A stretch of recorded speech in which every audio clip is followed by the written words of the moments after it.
This is a story of my two most memorable birthday surprises. Let me start by saying these events happened on my 5th birthday, with mostly my cousins and some people I didn't know at the house to celebrate. Dad had invited a multitude of his friends, all of them somehow knowing me and my twin. After they had gotten drunk karaokeing in the dining room and filled their beer bellies, my mom thought it was time to light the candles. We all gathered in our living room, with about 20 people hovering over my twin and me, while the rest sat on the couch or continued drinking in the dining room. I should also include that my dad is a domestic abuser and alcoholic, and he had used verbal abuse toward my mom too many times to count during my childhood. The traditional happy birthday song began, and just as my sister and I went to blow out the candles, one of my impatient cousins decided we couldn't do it on our own. So she blew out all the candles. My sister and I looked at her, and that's when it started. "Your stupid girl blew out the candles," a voice said in Vietnamese, directed toward her father. "What did you say?" My dad, who was the brother of the candle snuffer's father, yelled at the person. "Don't talk to him like that!" And a punch flew toward the person. After that, I only remember getting hurried to my room, which I shared with 3 other sisters.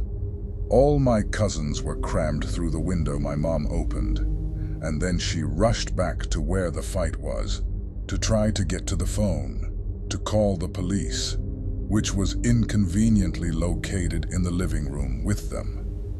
I ran toward the open front door and saw my dad ripping the wall phone from her hand and throwing it on the floor.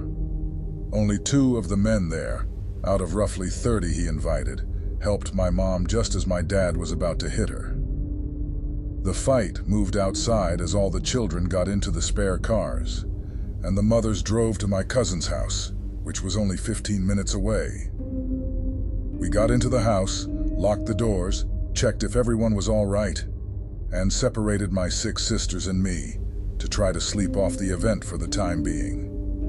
Almost everyone slept together on the floor of their living room with their moms, when my cousin's mom came in and said that my older cousin, let's call him Mike, who is about 15, had decided to share with one person. My mom volunteered my twin, who had a mental handicap and might be better off in a bed. That's when he walked out awkwardly, and even I could tell something was wrong with him. The whole room suddenly stopped for a second, as if everyone got the same vibe.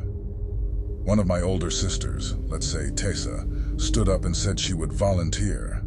I looked at her and saw that she looked unsure, cautious, and even scared. I don't know what got into me, but apparently, I suddenly stood up and ran over toward Mike and stood next to him, looking excited to be sleeping with my older cousin.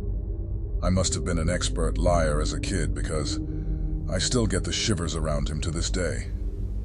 We went to his room, closed the door, and turned off the light. I slept facing the wall, while he put his arm around me and the blanket up to my nose. Holy shit, he was basically spooning with me.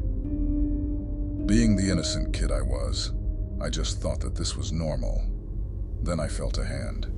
It was in an ordinary place. It was on my stomach. But then he pulled me closer, and then stuck his hand in a place I knew was not right. My eyes opened from my half-sleep, and I stared at the wall, trying to comprehend, with all the intelligence a 5-year-old could have, what the fuck he was doing. I tried to scoot away from him, and by a stroke of luck, but very bad luck for everyone not in his room, I heard my dad kick open the front door, and the screams of the people in the living room and kitchen. I jumped up, and so did Mike. Quickly jumping off the bed and opening the door, I saw my dad wielding a gun and pointing it at my mom, who was on her knees with her head down, begging for forgiveness in Vietnamese while crying. Mike's mom saw me and grabbed me to huddle with the rest of the kids on the couch, which didn't make any sense because he actually had a clearer shot of our heads there. My boss of a grandma bravely went to the wall phone she had, which was right behind my mom and adjacent to the front door, and called 911. A few more moments of my dad yelling and threatening to shoot everyone later. The police arrived and arrested him by force. You'd think that my mom would divorce him and let him rot in prison after that. Right? No. My mom actually bailed him out, dropped charges, and then proceeded to let him live back with us. Currently, I am 15, and he is still here. Mike is still here too. He is now married and has a son. He acts as if nothing happened. My dad is seemingly nicer, but still verbally abuses everyone who lives under his roof.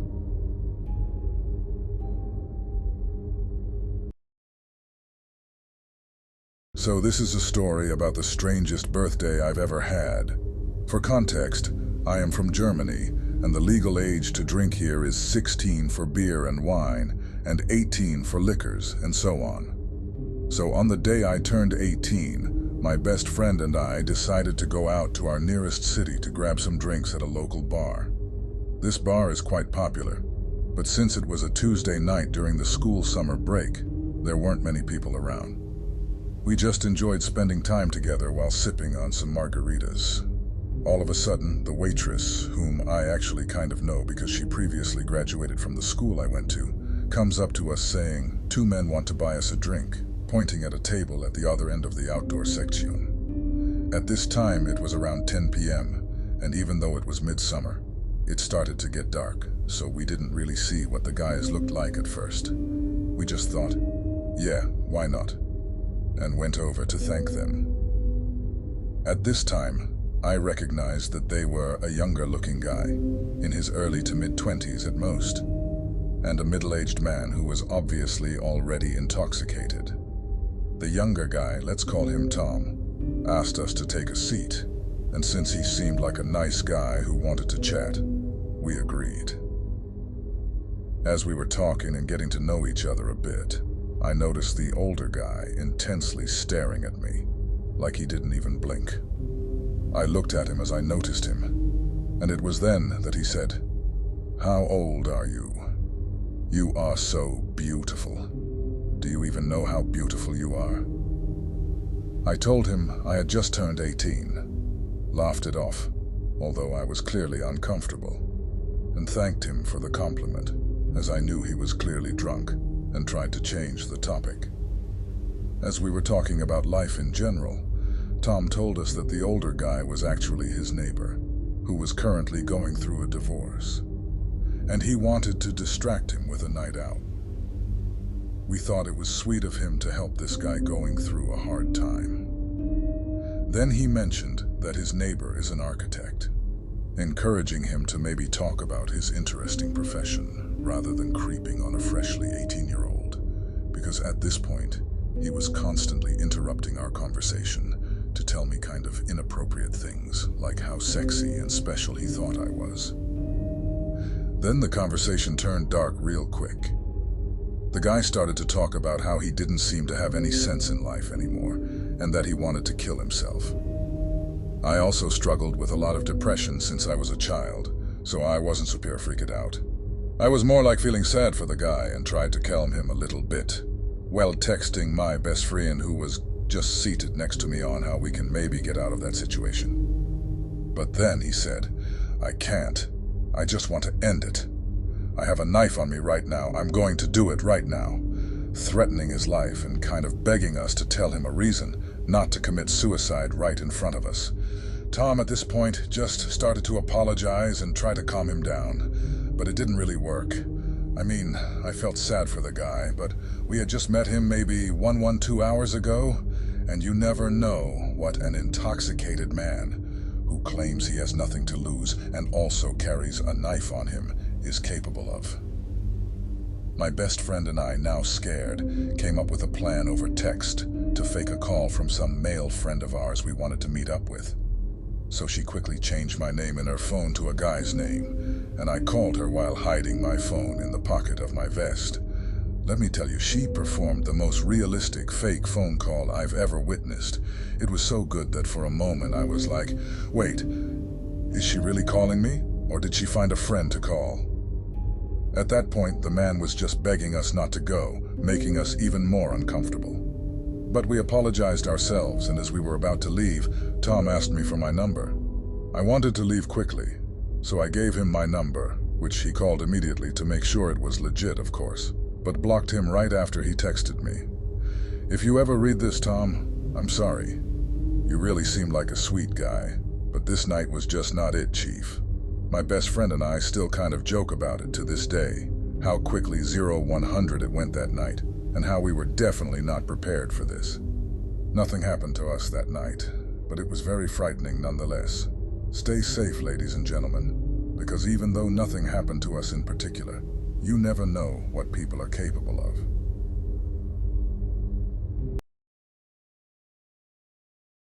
When I was about 9 or 10, I was invited to a classmate's birthday party at a swimming pool. All of us were the same age.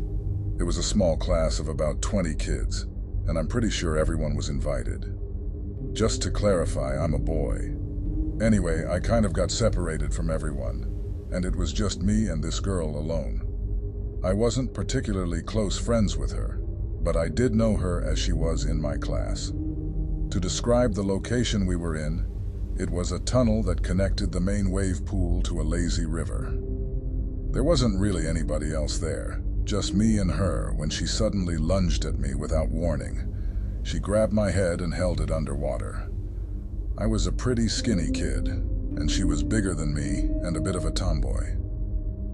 About 20 seconds went by as I furiously tried to free myself, but she wasn't letting go. Fight or flight and mass panic took over, and I eventually fought my way free. I was coughing and spluttering water as I emerged. I remember looking at her and being just in shock. I think I began to ask why she did that when she lunged at me again. She again held my head underwater for what felt like a lifetime before I fought my way free. Both times I genuinely thought I was going to drown, and she didn't let me up. I had to fight my way free. I couldn't swim at this time, but the water in the lazy river and tunnel was just maybe chest high. I began to backpedal away from her. She was giggling as if it was funny and had this kind of crazed look and grin on her face. I couldn't just climb out to escape as it was a tunnel, so I had to try and get out of there. As I was backpedaling, she was following me, and I made sure to keep my distance so she couldn't lunge again. But she was gaining on me. I actually managed to reason with her, as I was so scared of her. I was babbling at her. I tried to distract her by suggesting we go down a water slide together. It worked, as I could see her thinking about it, and she stopped chasing me. I managed to exit the tunnel and water, and she slowly followed me but seemed a bit unsure. I immediately felt safer, as I was out of the water and could see other people around as we headed towards the slides. I kept talking all the way up about how fun the slides were, etc., but she didn't really speak at all, and had a really strange look on her face the whole time. Anyway, after we went down the slides, I caught up with my friends and just stuck with them the rest of the time, as I was a bit shook up. I never told them about it, as it was a bit embarrassing to admit a girl had tried to drown me, and I was worried I'd get teased. Anyway, fast forward to adulthood. This girl turned out to be a lesbian. Not that there is anything wrong with that, but she got with her partner who had 2 or 3 kids from her previous relationship with a guy. Turns out they would torture the kids and eventually killed one of them. She is currently serving a life sentence in prison. I told my friends about this swimming pool incident after hearing about her crimes, and I'm pretty sure they think I'm just bullshitting, as none of them took me seriously. Maybe because I kind of lightheartedly said I was almost victim number 1. Nonetheless, it is a bit crazy to think back, as she obviously was a genuine psychopath, and if I'd never fought her off me to escape and then convinced her to go down that slide, I genuinely believe she could have killed me.